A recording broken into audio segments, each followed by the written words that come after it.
नमस्कार दोस्तों, स्वागत आप सभी का केवीआर लर्निंग एकेडमी में। दोस्तों, कैसे आप लोग? उम्मीद करता हूं आप सभी अच्छे होंगे और आप सभी की पढ़ाई अच्छी चल रही होगी। दोस्तों, केवीआर लर्निंग एकेडमी एक नया यूट्यूब चैनल है, साथ ही हम लोगों का मोबाइल ऐप भी है जो कि गूगल प्ले स्टोर पर अवेलेबल है। तो वहां पर जाके आप लोग test series, e book, PDF आदि वहां से प्राप्त कर सकते हैं। यहाँ पे हम लोग बेसिकली इस चैनल पर वीडियो लेक्चर का एक सीरीज या और भी कई एग्जाम का सीरीज लेकर आएंगे। तो अभी हम लोगों ने बिहार स्पेशल का एक सीरीज शुरू किया हूँ, इसको कंप्लीट करेंगे। इसके बाद हम लोग कुछ और सब्जेक्ट को भी लेकर यहाँ पर आएंगे। तो दोस्तों, इस चैनल पे अगर नए हैं तो इस चैनल को सब्सक्राइब कीजिए, साथ ही बेल आइकन को भी दबा दीजिए। अगर आपको ये वीडियो पसंद आए तो इस वीडियो को अपने दोस्तों और अपने परिवारजनों के साथ, जिनको भी इस तरह के कंटेंट की ज़रूरत है, उनके साथ शेयर भी कर दें। दोस्तों, हम लोगों ने ऐतिहासिक काल के बारे में, प्रागैतिहासिक काल के बारे में थोड़ा सा जाना था। आज हम लोग बेसिकली जो ऐतिहासिक युग से पहले का जो काल है, वहाँ थोड़ा सा हम लोग देखेंगे कि किस तरह से जो चालकोलिथिक एज था या ताम्रपात्र युग था, उसके अलावा लोह युग आया। तो इस तरह के जो फैक्ट्स है, जो इतिहास में इस तरह के जो तथ्य है, उसको हम लोग देखेंगे, क्योंकि यहाँ से भी कभी कभी क्वेश्चन पूछा जाता है। तो आज हम लोग इसमें दो युग को मोस्टली जो है डिस्कस करेंगे। पहला होगा हम लोगों का चालकोलिथिक एज यानी ताम्रप्रस्तर युग, और दूसरा होगा लोह युग यानी आयरन एज। तो चलिए शुरू करते हैं।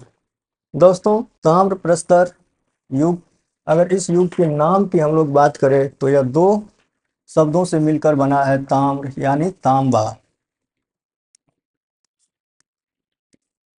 तांबा, और प्रस्तर यानी कि पत्थर। यानी कि इस युग तक आते आते पत्थर के साथ साथ तांबा का भी यहाँ पे उपयोग होने लगा। इसीलिए इस युग को ताम्र प्रस्तर युग यानी कि तांबा और प्रस्तर से मिलकर इस युग का नाम रखा गया है। इस युग की अगर शुरुआत की बात करें, खास करके हमारे बिहार में, तो इसकी जो सामान्य काल अवधि माना गया है वह 3000 ईस्वी से लेकर 1500 ईसा पूर्व तक मानी जाती है।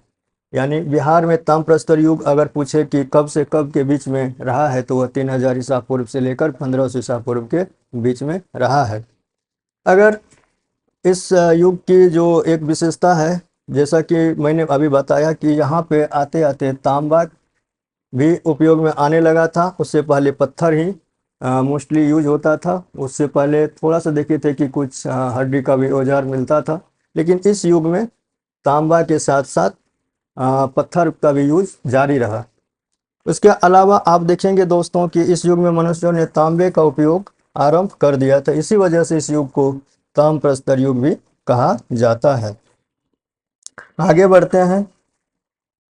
अगर इस युग के प्राप्ति स्थल देखें, जो बिहार में कहाँ कहाँ से इस युग के जो साक्ष्य मिले हैं, तो हम लोगों को इस इन्हीं 4-5 पॉइंट को याद रखना है, जहाँ से कि क्वेश्चन पूछता है कि बिहार में अगर पूछे कि ताम्रप्रस्तर युग का साक्ष्य किस जगह से मिला है, तो आप लोगों को याद रखना है इसमें कि आपको जो सोनपुर और ताराडीह है, या गया जिला में पड़ता है। सोनपुर और ताराडीह ये गया जिला में पड़ता है। आप बिहार के अगर मैप को देखेंगे तो यहाँ पर यह आपको कुछ इस जगह पे देखने को मिलेगा। इसके अलावा अगर आप दूसरे जगह की बात करें तो चिरांद, जो कि सारण जिला में पड़ता है। इसके अलावा चेचर, जो कि वैशाली जिला में पड़ता है। इसके अलावा मनेर, जो कि पटना जिला में पड़ता है। साथ ही साथ सेनुआर यानी कि रोहतास जिला में भी इसका साक्ष्य प्राप्त हुआ है। तो इस तरह से आप लोग इन्हीं 5 पॉइंट को याद रखेंगे, क्योंकि यहाँ से क्वेश्चन आप लोगों को पूछेगा कि कहाँ से इसकी प्राप्ति स्थल है। खास करके बिहार पीसीएस में पिछले कई वर्षों में इस चैप्टर से खास करके 1-2 क्वेश्चन देखने को मिला है। तो आप लोग इस चैप्टर को भी पढ़ के जाइए। यही 4-5 पॉइंट याद रखिएगा, इसी से क्वेश्चन बनता है। इसमें और कुछ ज़्यादा चीज़ को याद रखने की ज़रूरत नहीं पड़ती है। कि अगर बिहार की मैप में भी हम लोग देख लें तो थोड़ा सा डिस्कस कर लेते हैं कि यहाँ देख लीजिए, चिरांद में आपको ये दिख जाएगा। चिरांद ये सारण हो गया।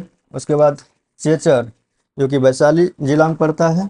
मनेर पटना में पड़ता है और सेनवा रोहतास में पड़ता है। तो इस तरह से आप लोग अगर मैप के द्वारा देखते हैं चीज़ों को तो ये कुछ आसानी से याद रहता है, क्योंकि कोई भी चीज़ होता है जो विजुअल होता है, विजुअल से हम लोगों के दिमाग में एक तरह का कह सकते हैं कि मैप के जैसा ही छप जाता है। तो हमेशा प्रयास कीजिए कि जहाँ पे भी मैप का आप लोगों को मैप या चार्ट, फ्लो चार्ट या इस तरह की जो भी चीज़ें आप लोगों को जहाँ पे भी मिले तो वह उसके हिसाब से आप लोग चीज़ों को याद करने का कोशिश कीजिए, जिससे कि काफ़ी समय तक, लंबे समय तक चीज़ों को याद रख पाएंगे, वो भी कम मेहनत में। इसीलिए हर एक स्लाइड में हम लोगों ने प्रयास किया कि जहाँ तक पॉसिबल हो मैप डालें, चार्ट डालें, कुछ विजुअल्स डालें, जिससे कि यह और भी ज़्यादा इंटरेक्टिव क्लास लगे आप लोगों को। तो चलिए आगे बढ़ते हैं और इसके बाद हम लोग दोस्तों अब अगला युग देखते हैं, क्योंकि बिहार में इन युगों का थोड़ा सा ही महत्व है, तो इसीलिए ज़्यादा टाइम इस पर नहीं देंगे। इसके आगे जो आने वाला क्लास होगा जहाँ की हम लोग प्राचीन बिहार के इतिहास को देखेंगे, तो वहाँ से हम लोग थोड़ा सा डिटेल में चीज़ों को पढ़ेंगे, क्योंकि वहाँ से क्वेश्चन अक्सर आते हैं और अच्छा खासा क्वेश्चन वहाँ से पूछा जाता है। तो जैसे जैसे क्लास बढ़ेगी आगे तो वैसे वैसे हम लोगों का जो है थोड़ा सा डिटेल में पढ़ाई भी होगा।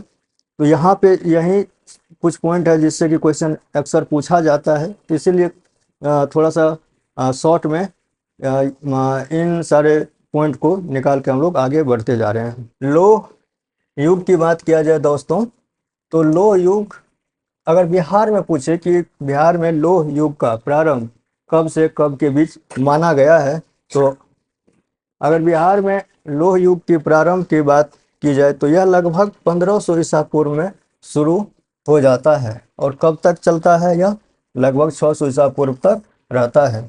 तो इस तरह से अगर बिहार में पूछे कि लोह युग का सामान्य अवधि कब से कब के बीच में है, तो आप लोगों को याद रखना है कि इसकी सामान्य अवधि 1500 से लेकर 600 ईसा पूर्व के बीच मानी गई है। इस पॉइंट को आप लोग याद रखिएगा, क्योंकि यहाँ से भी क्वेश्चन पूछ सकता है। अगर हम लोग एक भारतीय इतिहास से संबंधित लिखित जानकारी की बात करें कि कोई ऐसा एक दस्तावेज जिसमें कि जो कि सबसे प्राचीनतम हो और वहाँ भारत के बारे में कुछ लिखा गया हो, तो अगर इतिहास के स्रोत के रूप में देखा जाए तो सबसे प्रमाणिक ग्रंथ वेद है, जो कि भारतीय इतिहास से संबंधित लिखित जानकारी का सबसे प्राचीन स्रोत माना जाता है। तो इस तरह से इस पॉइंट को भी आप लोगों को याद रखना है कि अगर पूछे कि भारतीय इतिहास से संबंधित लिखित जानकारी के सबसे प्राचीन स्रोत कौन सा है, तो वह वेद होगा। अगर इनकी रचना की बात किया जाए कि वेदों की रचना किसके द्वारा या किनके द्वारा किया गया था, तो आप लोगों को याद रखना है इसकी रचना आर्यों के द्वारा की गई थी। चलिए आगे बढ़ते हैं। अगर हम लोग वर्तमान बिहार की चर्चा की बात करें कि हम लोगों को वर्तमान बिहार की चर्चा कहाँ पर देखने को मिलता है, तो दोस्तों हम लोगों को एक ग्रंथ का नाम याद रखना है कि जो जिसमें कि वर्तमान बिहार के जो भौगोलिक क्षेत्र है उसके बारे में कुछ जानकारी मिलता है। तो एक ग्रंथ है जो कि लगभग 800 ईसा पूर्व में ये लिखा गया था। इस ग्रंथ का नाम है, आप लोग याद रखिएगा, शतपथ ब्राह्मण। शतपथ ब्राह्मण में पहली बार बिहार के जो भौगोलिक क्षेत्र है, जबकि वर्तमान जो भौगोलिक क्षेत्र है उसके बारे में चर्चा मिलती है। यह क्वेश्चन भी कई बार पूछा गया है कई बिहार के एग्जाम में, तो इस पॉइंट को भी आप लोगों को याद रखना है। अगर इससे थोड़ा सा आगे बढ़ते हैं दोस्तों, तो और भी कई ग्रंथ है, फिर बिहार का नाम आपको देखने को मिलेगा और भी कई तरह के जो जानकारी है वो देखने को मिलता है। तो हम लोग जैसे इस क्लास को आगे बढ़ाएंगे तो वहाँ हम लोगों को वो सारे फैक्ट्स देखने को मिलेगा। तो ये छोटा सा वीडियो है, ये दो एज के बारे में, ताम्रप्रस्तर युग और लोह युग। तो इन पॉइंटों को आप लोगों को याद रखना है और मुझे लगता है, और जहाँ तक मेरा एक्सपीरियंस है, जो मैंने कई वर्षों से जो प्रिपरेशन किया हूँ और साथ ही जो कई एग्ज़ाम में मैंने बैठा हूँ, तो मैंने देखा कि इन्हीं कुछ पॉइंटों से ही क्वेश्चन रिपीट होता है बार बार। तो इस पर ज़्यादा समय नहीं दिया गया है, इसीलिए मैंने इन सारे पॉइंटों को लेकर इस क्लास को संपन्न किया हूँ। तो उम्मीद करता हूँ कि आप लोगों को यह वीडियो हेल्पफुल लगा होगा। और आने वाले दिनों में हम लोग और भी कई तरह के कोर्स लेकर आएंगे इस चैनल पर। आप लोगों की सुविधा के लिए हम लोगों ने केवीआर लर्निंग ऐप जो है प्ले स्टोर पर लेकर आए हैं, जहां पर कि आप लोगों को बिहार एवं देश के जो अलग अलग एग्ज़ाम होते हैं उससे संबंधित आपको test series, quiz, e book, PDF आदि वहाँ पे आप लोगों को देखने को मिलेगा। वहाँ पर आप लोग काफ़ी सारे टेस्ट सीरीज दे सकते हैं, क्विज डेली क्विज कर सकते हैं। इसके अलावा वहाँ पे जो है स्टूडेंट फोरम दिया गया है, जो कि अपने आप में एक कह सकते हैं कि थोड़ा सा न्यू इनिशिएटिव है। कई सारे और भी फीचर्स हैं, तो वहाँ पे आप लोग अपने में भी डिस्कशन कर सकते हैं, एक दूसरे से हेल्प ले सकते हैं। हम लोगों ने काफ़ी सारे इनिशिएटिव अभी लेकर आए हैं। दोस्तों, आप लोग गूगल प्ले स्टोर से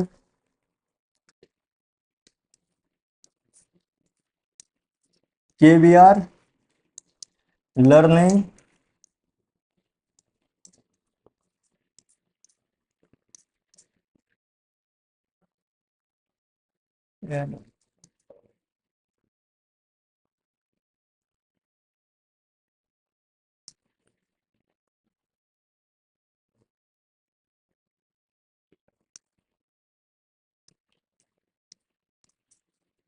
लर्निंग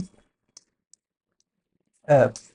दोस्तों, आप लोग केवीआर लर्निंग ऐप जो कि गूगल प्ले स्टोर पर अवेलेबल है, वहाँ से इंस्टॉल कर लीजिए। उसके बाद मोबाइल नंबर डालने के बाद ओटीपी प्राप्त होगा। ओटीपी डालने के बाद अगर पहली बार आप लोग यूज कर रहे होंगे तो आप लोगों को साइन अप करना होगा। साइन अप के लिए बहुत ही सिंपल इंटरफेस रखा गया है। आपका नाम डालना है, वहाँ पे ईमेल आईडी डालना है और किस स्टेट से वो चूज करना है।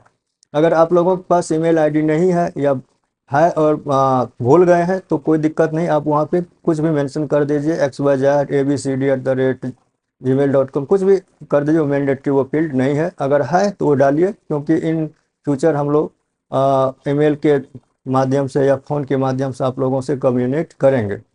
तो दोस्तों, उम्मीद करता हूँ कि यह सेशन आप लोगों के लिए थोड़ा सा हेल्पफुल रहा होगा। और आने वाले दिनों में हम लोग और भी कई तरह के कोर्स यहाँ पे लेकर आएंगे, तो इस चैनल पर बने रहिए। और अगर चैनल पे नए हैं तो चैनल को सब्सक्राइब कीजिए और बेल आइकन को भी दबा लीजिए। साथ ही साथ इस वीडियो को अपने दोस्तों और परिवारजनों के साथ शेयर भी कर दीजिए। तो मिलते हैं अगले वीडियो में, तब तक के लिए आप सभी का बहुत बहुत धन्यवाद।